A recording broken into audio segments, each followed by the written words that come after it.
Welcome back to Answers from Habakkuk. We've been talking about the prophet Habakkuk and looking at the concerns that he raised in his day and seeing where there might be comparisons to concerns that the ordinary, serious-minded believer today would have with the life that we face. In the book of Habakkuk, we read that Habakkuk was very, very concerned. He came with a cry unto God about what was happening. And so we want to see how that might be similar and what we might gain for our own learning and our own answers to dealing with life today. But I want to take a few minutes this morning to talk about how we need to understand Habakkuk.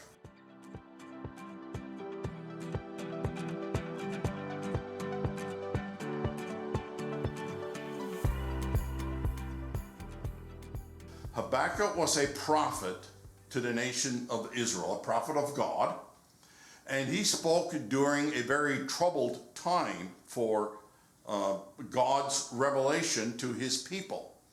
The nation of Israel was originally, of course, made up of 12 tribes, but following Solomon, that was split, and so that you have 10 northern tribes, which became the nation of Israel, and 2 southern tribes, the nation of Judah. The nation of Israel, much earlier, turned away from God, began to be completely idolatrous in its worship unto false gods, and God raised up the nation of Assyria and destroyed the nation of Israel.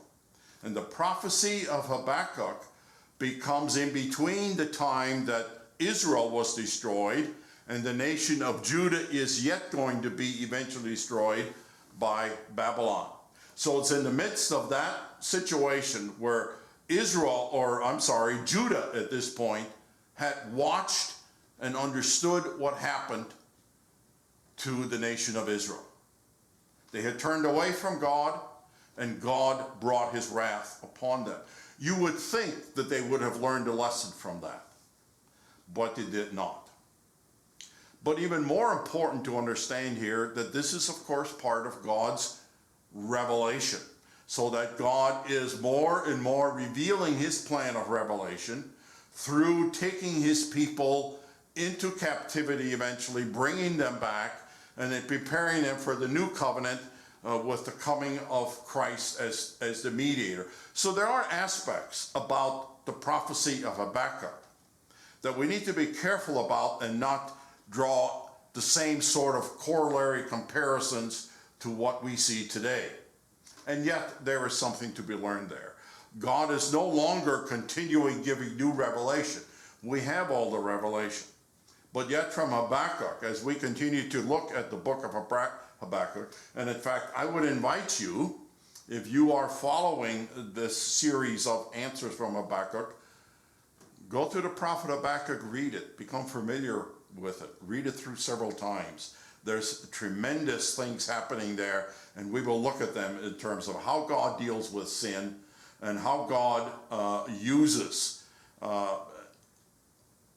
his enemies to carry out his purpose, and then how God uses and raises up and keeps his people. So keep that in mind as we work our way through the book of Habakkuk, that there is a unique prophecy there in terms of the overall revelation of God's plan of salvation. But there certainly is a great deal to be learned and applied to our situation today.